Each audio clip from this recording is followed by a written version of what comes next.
Lakki gorfamee anamaa gorfamee. Lakki gorfamee anamaa gorfamee. Abaaboo har'aa borbiyyoo dhumaa. Abaaboo har'aa borbiyyoo dhumaa. Maqaa Abbaa, kan Ilmaa, kan Hafuura Qulqulluu, Waaqayyo tokkoo. Ameen. Waaqayyo kan isin jaallatu, isinis Waaqayyoon kan jaallattanii, jaallatamtoonni maatiin Waaqayyoo hundumti keessan bakka jirtanitti nageenyi Waaqa keenya, Gooftaa keenya, Fayyisaa keenya Yesuus Kiristoos isiniif haa ta'u. Akkam jirtu? Galateeffamuun amala isaa kan ta'e Waaqayyo Abbaan keenya dhiigi keenya dhangala'uu, lafeen keenya cabuu, foon keenya buruquu nu baraaree jaalala isaatii araara isaatiin nu eegee yeroo kanaaf sa'aatii kanaan kan nu ga'ee galanni ulfinni guddaan isaaf haa ta'u. Iddoo maqaan isaa waamamutti maqaan ishee kan biraan hafne haadha hunduma keenyaa kan taate qulqulleettii giiftii keenya maaramii Waaqayyoodhaan gaditti uumama hundumaa olitti immoo maqaan ishee kan kabajamee nuuf haa ta'u. Jaallatamtootaaf kabajamtoota maatii Waaqayyoo guyyaa har'aa kan akka jaalala Waaqayyootti kan nuti walii wajjiniin barannu waa'ee ayyaana guyyaa har'aa ta'a. Waaqayyo Gooftaan keenya, Fayyisaan keenya Yesuus Kiristoos sooma Faasikaa kana nagaa fayyaadhaan nu jalqabsiisee walakkeessa isaatiin baga Waaqayyoo hunduma keenya ittiin nu ga'e. Egaa ayyaanni guyyaa har'aa akka mana kiristiyaanaa amantaa Ortodoksii Tawaahidootti ayyaanni guyyaa har'aadhaa Tulluu Ejersaa jedhameetu beekama. Tulluu Ejersaa jechuun afaan Gi'iiziidhaan Dabra Zayit jedhama. Egaa jecha kana yookaan seenaa ayyaana kana Wangeela Maatiyoos boqonnaa 24 hanga lakkoofsa 1 hanga lakkoofsa xumuraatti yoo dubbisne waa'ee ayyaana guyyaa har'aa kanaa nutti ibsa jechuudha.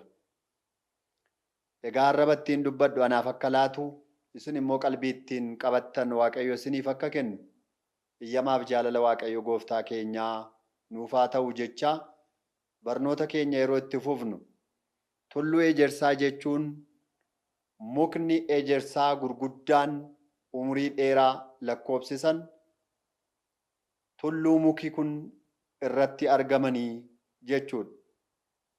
Egaa tulluun kun biyya Yerusaalem keessatti kan argamu ta'ee Yerusaalem gara bahaatti tulluu argamudha.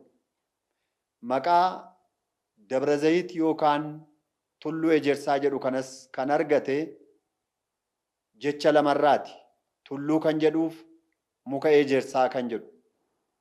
Egaa kanarraa kan kaase afaan Gi'iiziidhaan Dabra Zayit yeroo jennu afaan Oromoodhaan immoo tulluu ejersaa jenna. Amma waa'ee tulluu sanaaf waa'ee mukaa osoo hin taane bakka kanarratti maaltu ta'ee maaltu raawwatamee kan jedhuti akka jaalala Waaqayyootti walii wajjiniin ilaaluu yaalla jechuudha. Jaallatamtoota maatii Waaqayyoo, ayyaana guyyaa har'aa walakkeessa sooma Faasikaa kanaa manni kiristiyaanaa keenya guyyaa Dabra Zayitii yookaan immoo guyyaa tulluu ejersaa jettee kan isheen kabajjuuf sababa mataasaa danda'e qaba. Innis maalinni yeroo jennu Gooftaan keenya, Fayyisaan keenya Yesuus Kiristoos waa'ee deebi'ee dhufuu isaatii, waa'ee mallattoo bara dhumaa duka bu'oota isaatti kan inni hime tulluu kana gubbaa taa'eeti. Egaa Wangeela Maatiyoos boqonnaa 24 yeroo laallu duka bu'oonni Kiristoos gara isaatti dhiyaatanii, yaa Gooftaa, guyyaan dhufaatii keetii yoomidhaa? Yeroo guyyaa dhufaatii keetii immoo kan mul'isu mallattoon maal fa'ii jedhaniitu gooftaa keenya fayyisaa keenya Waaqayyo keenya Iyyasuus Kiristoosiin gaafatani. Gaaffii isaan gaafatan kana kan inni tarreessee yookaan immoo ifa godhee kan inni isaaniif mul'isee tulluu kana gubbaa irratti jechuudha. Jaallatamtoota maatii Waaqayyoo. Kanaaf egaa torbanni itti aanu kun tulluu Ejersaa jedhamee akka mana kiristaanaa amantaa Ortodoks Tawaahidootti yookaan Ortodoksii Waloomaatti kan beekamu yeroo ta'u, torban kana keessa mallattoo dhufaatii Gooftaadhaa fi waa'ee lammaffaa deebi'ee dhufuu isaatii torban keessatti barannuu jechuudha. Egaa waa'ee mallattoo dhufuu isaa, waa'ee dhufaatii isaa lammaffaa barachuu keenyaan fuula dura dhufaatiin Gooftaa bakka meeqatti qoodamaa kan jedhu mee dura walii wajjin haa ilaallu. Egaa dhufaatiin Gooftaa keenya, Waaqa keenya, Fayyisaa keenya Iyyasuus Kiristoos kitaabni qulqulluun akka nutti himuu fi manni kiristaanaa keenya akka nu barsiistutti bakka lamatti qoodama. Inni tokkoffaan dhufaatii isaa isa jalqabaati. Inni lammaffaan immoo dhufaatii isaa isa lammaffaati. Dhufaatii isaa isa lammaffaadhaaf bu'uurri dhufaatii isaa isa jalqabaati waan ta'eef mee waa'ee dhufaatii Gooftaa keenyaa isa jalqabaadhaa waliin haa ilaallu. Jaallatamtoota maatii Waaqayyo. Wangeela Yohaannis boqonnaa 12 lakkoofsa 42 irratti sagaleen Waaqayyoo akkana jedha. Addunyaa fayyisuudhaan malee itti murteessuudhaaf ani hin dhufne jedha. Gooftaan Iyyasuus Kiristoos gara addunyaa kana dhala namaa fayyisuudhaaf akka dhufe abbaan wangeelaa qulqulluu Yohaannis wangeela kan barreesse sagalee Waaqayyoo akkana jedheetu dubbate. Inni gara addunyaa kanaa kan dhufe namatti murteessuuf utuu hin ta'in nama fayyisuudhaaf gara addunyaa dhufe jedhe. Kun dhufaatii isaa jalqabaati. Sanyii Addaamiidhaan cubbuu nutti dhufe. Balleessaa abbootii keenyaan cubbuu nutti dhufe. Irraa nu fayyisuu gaafa barbaadu Waaqayyo foon dhala namaa uffatee gara addunyaa kanaatti dhufe. Inni kun dhufaatii isaa isa jalqabaa jedhameetu beekama. Qulqulluu Phaawulosis ergaa isaa mucaasaa hafuuraa kan ta'e Ximiitiyoos qulqulluudhaaf ergaa isaa jalqabaa boqonnaa 1 lakkoofsa 15 irratti akkana jechuudhaan dubbate. Cubbamoota fayyisuudhaaf Iyyasuus Kiristoos gara addunyaa kanaa dhufee jedha. Egaa dhufaatiin isaa inni jalqabaa kun warra sanyii Addaam irraa kaasanii badii Addaamiif Hewaan dalaganiin cubbuu daddarbaadhaan mucaa namaa irratti dhufe, du'a mucaa namaa irratti murtaa'e dhufuu isaa jalqabaa sanaan nurraa balleessa.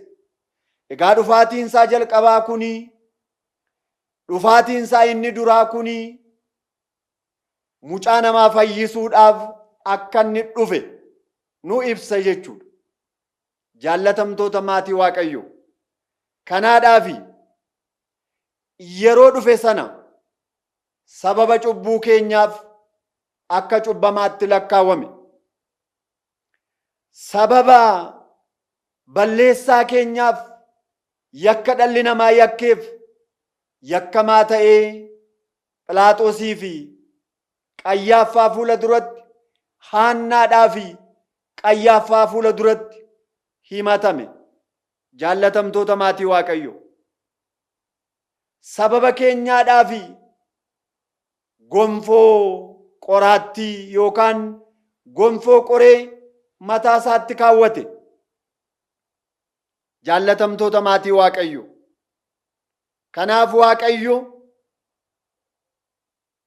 arraba kan namatti uume akka nuyi dubbannu kan nu godhu, nuun akka dubbannuuf arraba kan nutti uume Waaqayyo sababa keenyaaf hin callise. Akkuma hoolaa yeroo rifeensa irraatii muran calluma akka isheen jettu calluma jedhe. Akkuma jedhame Waaqayyo sababa keenyaaf kana hunda fudhate. Egaa sagalee Waaqayyoo keessatti yeroo laallu Isaayyaas boqonnaa 53 lakkoofsa 4 irratti dhugumatti dhukkuba keenya fudhate jedha. Kan dhukkubsachuun irra ture nuyi, kan balleesse nuyi. Dhufaatii isaa jalqabaadhaan garuu sababa keenya dhukkubsate. Isaayyaas 53:5 irrattis badii keenyaan madaa'e jedha. Madaa'uun kan irra ture, rakkachuun kan irra ture, uni ture. Garuu sababa balleessaa keenyaadhaaf hin madaa'e.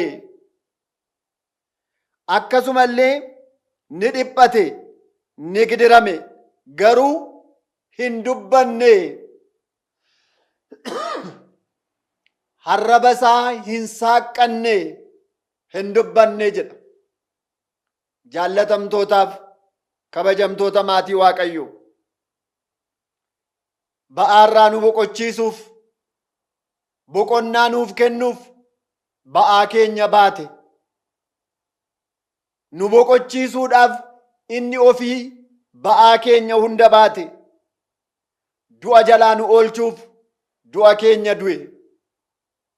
Kufaatii jalaa nu oolchuuf, lafa kufnee nu kaasuuf kufaatii keenya nuu kufe. Foonsaaf dhiiga isaa nyaannee jireenya bara baraa akka argannuuf sababa keenyaaf jedhee hin beela'e. Sababa keenyaaf hin dheebote, hadhooftuu dhangaggaa'aa obaasanii. Nuun bishaan qulqulluu nu obaasuuf, bishaan jireenyaa nu obaasuuf, buddeena bara baraa nuu kennuuf, foonsaaf dhiiga isaa nuu laachuuf sababa keenyaaf beela'e, sababa keenyaaf dheebote. Jaallatamtoota maatii Waaqayyoo, dhufaatiin Waaqayyoodhaa lama. Dhufaatiin isaa inni duraa kanaafidha. Dhufaatiin isaa inni duraa rakkinaa nu baasuufidha. Jaallatamtoota maatii Waaqayyoo, kana edda waliin ilaallee booda dhufaatii isaa isa lammaffaa, dhufaatii isaa isa wangeela Maatiyos boqonnaa 24 lakkoofsa 1 kaasanii kan barattoonni gaafatanii, kan duuka bu'oonni isaa gaafatanii, mee kan ayyaana tulluu ejersaa kana wajjin wal qabatu, mee dhufaatii isaa isa lammaffaa immoo haa ilaallu. Maatiiwwan Waaqayyoo, dhufaatiin isaa inni lammaffaan kun garuu akka dhufaatii isaa isa duraa miti. Akka dhufaatii isaa isa jalqabaa miti. Dhufaatiin isaa inni lammaffaan kun garuu dhufaatii addaati. Sagalee Waaqayyoo gubbaa irratti akkana jedha. Raajii Zakkaariyaas boqonnaa 14 lakkoofsa 4 hanga lakkoofsa 6tti sagaleen Waaqayyoo akkana jedha. Guyyaa sanatti Waaqayyoo miilli isaa tulluu ejersaarra ni dhaabbata. Tulluun ejersaas bakka 4tti gargar ni baqaqu. Bakka 4tti gargar ni tarsa'u. Waaqayyoo qulqulloota isaan marfamee qulqulloota isaa waliin ni dhufa jedha. Maatiiwwan Waaqayyoo, kuni dhufaatii isaa isa lammaffaadha. Dhufaatiin isaa isa lammaffaan kuni kabaja isaatiin dhufa, ulfina isaatiin dhufa, surraa isaa guddaadhaan dhufa. Haalli inni itti dhufu sodaachisaadhaa fi naasisaadha. Kanaadhaa fi tulluu ejersaarraa miilli isaa hin dhaabbata. Tulluun ejersaa iddoo 4tti gargar ni dayya'u jedhu. Jaallatamtoota maatii Waaqayyoo, kanaafidha egaa dhufaatiinsaa inni jalqabaa nu fayyisuuf kan dhufe, iddoo keenya gidiramuuf kan dhufe, ba'aa keenya baachuudhaaf kan dhufe yeroo ta'u, inni kun garuu kabaja isaa, surraa isaa guddaadhaan akka dhufu sagaleen Waaqayyoo nutti hima. Faaruu abbaa keenyaa qulqulluu Daawit boqonnaa 49 cuftuu 50 lakkoofsa 2 gubbaa irratti akkana jedha. Kabaja surraadhaan Tsiyoon irraatii mul'inatti ni dhufa. Hin callisus, abiddi xab godhee nama gubu fuula isaa dura jira jedha.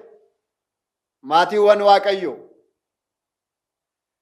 amma Waaqayyoo ni dhufa. Kabaja isaa cimaadhaan Tsiyoon irraa ni mul'ata. Hin callisus, calin jedhu. Abiddi xab godhee nama gubu fuula isaa dura jira. Dhufaatiinsaa inni lammaffaan kuni callisuudhaan miti, sodaadhaan miti. Kabaja isaa guddaadhaan mul'ata. Kabaja isaa guddaadhaan dhufa. Ibiddi nama gubu fuula isaa dura jira. Jaallatamtoota maatii Waaqayyoo, ibidda kan jedhame kuni qulqulloota isaatiif jireenya bara baraa kan laatu, cubbamoota immoo kan isaan gubu. Qulqullootaaf jireenya bara baraa, gammachuu bara baraa kan dhaalchisu, warra cubbamoota, warra yakkamtoota garuu ibidda gahaannamitti kan isaan gachisiisu. Jaallatamtoota maatii Waaqayyoo, dursumaa wangeela Luqaas boqonnaa 3 lakkoofsa 17 irratti sagaleen Waaqayyoo akkana jechuudhaan barreeffameetu arganna. Afarsaan harka isaa keessa jira. Oobdii isaa Waaqayyo ni qulqulleessa. Qamadii gombisaa isaatti ni galcha. Habaqi immoo ibidda hin dhaamneen ni gubaa jedhamee barreeffameetu jira. Egaa gaafanni lammaffaa dhufu, egaa gaafanni lammaffaa deebi'ee dhufu, dhufaatii isaa isa lammaffaa kanatti qamadiidhaaf habaqii gargar baasuudhaafi afarsaan harka isaa keessa jira. Oobdii isaa ni qulqulleessaa. Warra qulqullootaa yookaan immoo warra qamadiitti fakkeeffamanii isaaniin gombisaatti yookaan mootummaa isaa bara baraa ni dhaalchisa.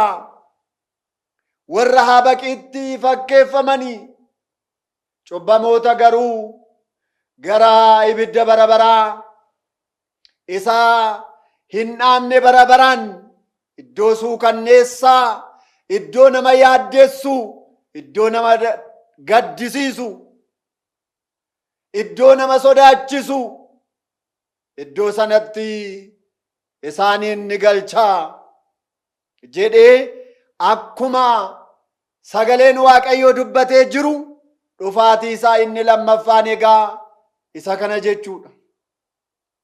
Jaallatamtoota maatii Waaqayyoo, dhufaatiin isaa inni lammaffaan kuni baay'ee sodaachisaadhaa fi baay'ee kan nama naasisuudha. Kanaaf abbaan keenya raajaan Milkiyaas raajii isaa boqonnaa 4 lakkoofsa 1 irratti akkana jechuudhaan dubbata. Kunoo guyyaan akka gomjii ibiddaa gubu ni dhufa. Of tuultonnii fi cubbamtoonni habaqii ni ta'u. Guyyaan dhufa isaa kuni isaaniif sodaachisaadha. Habaqii sana guyyaa dhufaatii isaatii ni guba jedha. Habaqiin kun guyyaa dhufaatii isaa ni gubatu jedha.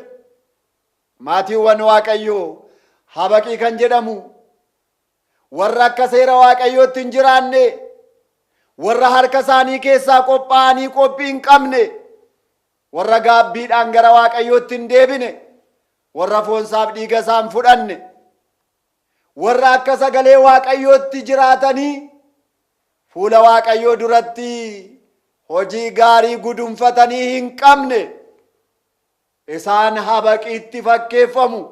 Habaqiin suni guyyaa sanaa ni gubatu jedha. Jaallatamtoota maatii Waaqayyo, habaqiin kuni guyyaa sanatti ni gubatu. Raajaan Waaqayyoo kun kan Waaqayyo isatti mul'ise akkana jechuudhaan guyyaa dhufaatii gooftaa isa lammaffaatti waan gaafa sana ta'u haala kanaan dubbateetu jira. Kanaaf egaa guyyaa dhufaatii gooftaa isa lammaffaa kana sagalee Waaqayyoo wangeela Maatiyos boqonnaa 25 lakkoofsa 31 kaasee akka barreeffamee jiru, ilmi namaadhaa yeroo kabaja isaatiin dhufu addunyaa kanarra kan jiran hundumtuu fuula isaa duratti walitti ni qabamu jedha. Yeroo fuula isaa duratti walitti qabamanii warra hoolotatti fakkeeffaman, hoolota isaatiin Waaqayyo akkana jedha jedhe, isin eebbifamtoonni ijoolleen abbaa kootii, beela'ee dhufeennaan beela na baastaniittu, dheebodhee dhufee jennaan dheebuu na baaftaniittu, daaree jennaan na huwwistaniittu, hidhamee jennaan dhuftanii na gaafattaniittu. Isin eebbifamtoonni ijoolleen abbaa koo, addunyaan kun utuu hin uumamin yaadi namaa kan keessa hin beenne Waaqayyo ijoollee isaatiif kan inni qopheesse, kottaa mootummaa abbaa kootii dhaalaa isaaniin jedha jedha. Kuni gammachuu warra qulqullootaati. Akka abbaan keenya abbaa Yaaqoob qiddaasee isaa gubbaa irratti akka inni dubbate, kuni gammachuu qulqullootaati.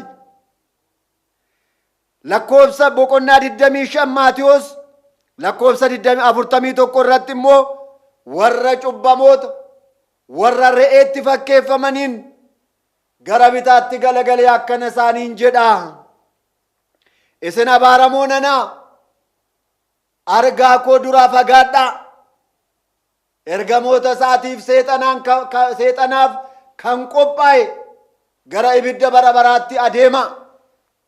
Beela'ee gara ibidda bara baraatti adeema.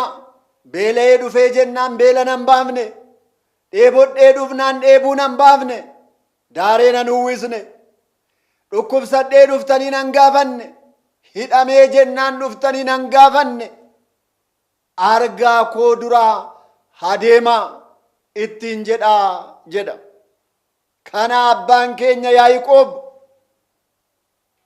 namni Siruug maxaafa qiddaasee isaa irratti, kun immoo carraa warra cubbamootaati jedha. Jaallatamtoota maatii Waaqayyo, kanaaf egaa yeroo sanatti boo'icha guddaatu ta'a, boo'icha faayidaa hin qabne. Kanaaf yeroo sanatti gadda guddaatu ta'a, gadda faayidaa hin qabne. Yeroo sanatti iyya guddaatu ta'a, iyya faayidaa hin qabne. Yeroo sanatti imimmaanni akka bokkaa yookaan immoo akka bishaan, akka galaana gannaatti ni roobaa, garuu immoo faayidaa hin qabu jedha. Kanaaf jaallatamtoota maatii Waaqayyo, dhufaatiinsaa inni lammaffaan kuni inni duuka bu'oonni gaafatan, inni gooftaanis immoo mallattoo dhufaatii isaatii hime kun baay'ee kan nama sodaachisu, warra qophaa'aniif gammachuu guddaa, warra hin qophoofneef naasuu cimaa kan ta'e waan ta'eef yeroo ayyaana kana ayyaanessinu anaaf isini guyyaan dhufa gooftaa ga'eera, qophoofneerra moo hin qophoofne kan jedhu ammuma kana akka itti yaannu yeroo nu yaadachiisudha. Jaallatamtoota maatii Waaqayyoo, kanaaf egaa wangeela Maatiyos boqonnaa 24 lakkoofsa 20 irratti akkana jedhe, baqannaan keessanii guyyaa sanbataadhaaf yeroo gannaa akka hin taane jabaadhaatii kadhadhaa. Maatiiwwan Waaqayyoo, ganna kan jedhame akka bokkaa gannaa sagaleen Waaqayyoo ituu nutti roobu, akkuma bokkaan gannaadhaa roobee sanyiin faca'ee biqilee ija naqatu, anaaf isin garuu sagalee Waaqayyoo nutti dubbatameeni, sagalee Waaqayyoo nutti lallabameeni ituu nuyi ija naqatin yoo gooftaan nutti dhufe, dagannaa keessa ituu jirru ituu nu hin dammaqin yoo inni nutti dhufe salphina cimaadha waanta ta'eef jabaadhaa kadhadhaa jedhe. Guyyaa sanbataa hin ta'in jedhe. Guyyaa sanbataa jechuun guyyaa ja'a Waaqayyo uumama uumee guyyaan itti boqote dhala namaafis guyyaa boqonnaati jedhe guyyaanni kaa'eedha. Egaa guyyaan sanbataa guyyaa boqonnaati jettanii hojii Waaqayyoodhaaf dammaquu dadhabdanii ituu isin bashannantanii ituu isin guyyaa boqonnaati jettanii of dagattanii jirtanii dhufaatiinsa akka tasaa akka isin irra hin baane of eeggadhaa, jabaadhaatii kadhadhaa jedhe. Jaallatamtoota maatii Waaqayyoo, kanaaf anaaf isini dhufaatii isaa lammaffaa kanatti akka hin daganne, dammaqne akka jiraannu, rakkinni akka nutti hin dhufneef jabaannee Waaqayyoon kadhachuutu nurra jira jechuudha. Dhuma irratti egaa kanaafi mee gara ofii keenyaatti haa deebinuuti, mee gara ofii keenyaatti haa dhufnuuti, mee sagalee Waaqayyoo kanaan ofii keenya haa madaalluuti. Mee anaaf isinii deebi'ee dhufuu ilma Waaqayyoo, deebi'ee dhufuu gooftaa keenyaaf kan qophoofne hammam taana? Gaaffii gaafatamnuuf deebii kan qopheeffanne hammam keenya taana? Jaallatamtoota maatii Waaqayyoo, nuti warra filatamaniidha moo nuti warra hin filatamneedha? Nuti ijoollee abbaa koo irra eebbifamtan kan nuun jedhamuudha moo isin abaaramoo nanaa ani isin hin beeku narraa fagaadhaa warra ittiin jedhamnuudha? Maatiiwwan Waaqayyoo, carraa kana lamaan qabna. Carraa lamaan kana keessaati nuti warra bitaati moo warra mirgaati? Gaaffii kanaa mee isiniifan dhiisa, sammuu keessan keessa naannessaa itti yaada. Maal gudunfannee harka keenya keessaa qabna? Fuula Waaqayyoo kan nu dhaabachiisu hojii gaarii maal hojjennee fuula Waaqayyoo kaawwannee jirra?